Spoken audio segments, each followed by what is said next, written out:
What's up, everyone? Welcome back. Just making a real quick short video. Just wanted to let you guys know how it's going with the 86. A lot of people were hyped to see that car get added to the garage, and I got to tell you something, I'm hyped to have it here. This car has been so much fun to drive. Been driving it for almost a week and a half, 2 weeks now.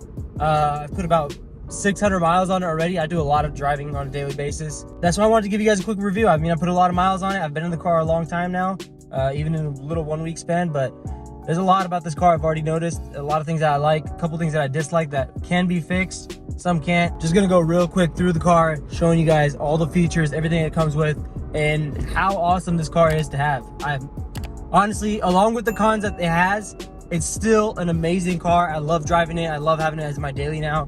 It's a lot of fun to drive. I'll show you guys around and show you a few of the features that I love about this car. So real quick, just off the top of my head, one of the first pros about this car is, like I said, it is just so much fun to drive. It accelerates so smooth, so quick for a small car. It makes such aggressive turns. It's honestly incredible for a budget-friendly, cheaper car on the sporty end.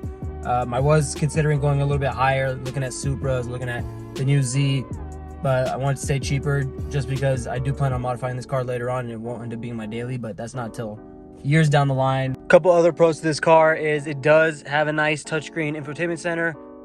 Pretty big screen for a smaller car like this. It does come with wired Apple CarPlay. I don't know why none of the Toyotas or Lexuses come with wireless Apple CarPlay. I think BMW is the only car that I know of, or if other German cars have it. The seats are honestly comfy for lower tier car like this. The GR86 only comes in 2 packages, the limited and the premium, and they honestly have no customization for anything. You can't add on anything else, but these seats are actually really comfy, and I like this nice design that they got going on here from top to the bottom.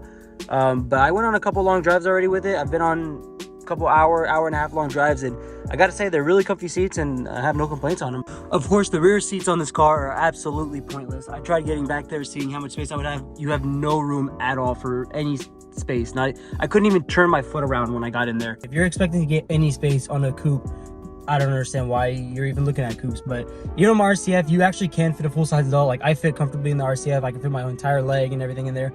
On this car, I couldn't even get, when you pull this seat back to try and get in there, I couldn't even get my full leg in, and then trying to twist my foot around to get it tucked under the seat, you couldn't even do that. Like, I had one leg hanging out and just walked right out. I didn't stop trying. So let me get on to a couple of the cons. One small little minor con is that there is no 12-volt power outlet anywhere. I mean, there's a lot of cup holders all over the car. Kind of just using this as a center console. You got 2 cup holders here, one there, one in the other door. So I use this as my center console, but all you have is 2 USB and an aux cable. No 12-volt power. I don't know if there's one under there. I know my old BMW had one. I don't know if Toyota does that, but pretty sure there's none. Another minor con is the lane assist is actually from Subaru. It's got 2 cameras, one on each side, but it doesn't actually assist you. So it'll beep and shake the steering wheel a little bit when you're starting to get out of the lane, but like most lane assists, Honda, Lexus, everybody, they usually tug you a little bit back in if you're starting to lean out. This one does not. It just shakes the steering wheel and it's up to you. So you still will go out of your lane. The lane assist is kind of a major flaw in my opinion, but that's what you get with a lower tier car. So nothing you can really do about that. The 2 main things that I think I've noticed about this car that I kind of want to upgrade later on in the future is the suspension and sound suppression. For the suspension, it just doesn't absorb much. You kind of feel everything on every little bump in Bakersfield.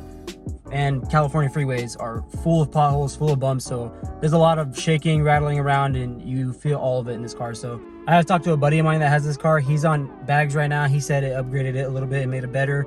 I'm thinking I might just go coilovers since I'm not wide bodying this car anytime soon. For the meantime, I might just get some BC Racing coilovers. Now, sound suppression. Sound suppression is also another really big thing that I think needs to be upgraded. If I ever do modify this car and I gut the inside, put some Brahms seats in or whatever, once I have the seats out, it is worth taking the money to take the carpet out real quick, put some extra padding in the doors. It sounds tedious, sounds hard. It's really not, especially if you already have the seats out, which are like 3 or 4 bolts. Since these are manual seats and not automatic, no wiring, no nothing. People make it sound more tedious. It's not. It helps a lot. You can hear so much noise in this car.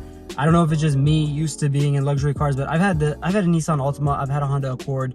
I know the Lexus is a luxury, the RCF is a luxury line, so it doesn't lack in that area, but This car really does, and it's so loud. If I'm trying to talk on the phone or anything in this car, even the people that I'm talking to can hear everything from the streets. So, all in all, would I recommend buying a 86 or a BRZ? 100% absolutely would. This car is amazing, so enjoyable, so much fun to drive. I was making so much harsh turns right now just because it's fun to lean the corners and everything. My only recommendation on this car is for a car that's in the $30,000 to $40,000 range, you should be paying around $200 to $400, anywhere between there. But because the car market right now, 2020, post-COVID, still hasn't went back to normal, I'm paying around the $400 to $500 range, and I know people that are paying almost $600 for this car, which it is 100% not worth. So that's the only recommendation I would have, is hold off. If you're not in any rush to get a car right away, then wait until the market goes back down, interest goes back down, and it's a lot more affordable car, and you can have so much fun with it and save some money to modify. These cars have as much aftermarket parts as the old generation does. It's gonna be crazy. You're gonna see so many of them on the streets, just like the first generation. But that's about it, guys. Overall rating for the car out of 10, with reliability, comfort, enjoyability, everything. I'd probably give this car, I mean, when you're judging it against all the cars out there, I'd give it like 6.5, 7, because like I said, it is a lower end car, but it's still so much fun to have, and I can't wait to start modifying it in a couple years. I gotta try my best to keep stock. I wish my Ferrado wheels that are sitting over there in the corner would fit, but this car's got 16s, 17s on it right now, and those are 20s back there. There's no way they're fitting on it. Thanks for watching, guys. Make sure to like and subscribe. Check out the other video of us picking it up, and check out all the other videos on the channel. See you guys next time.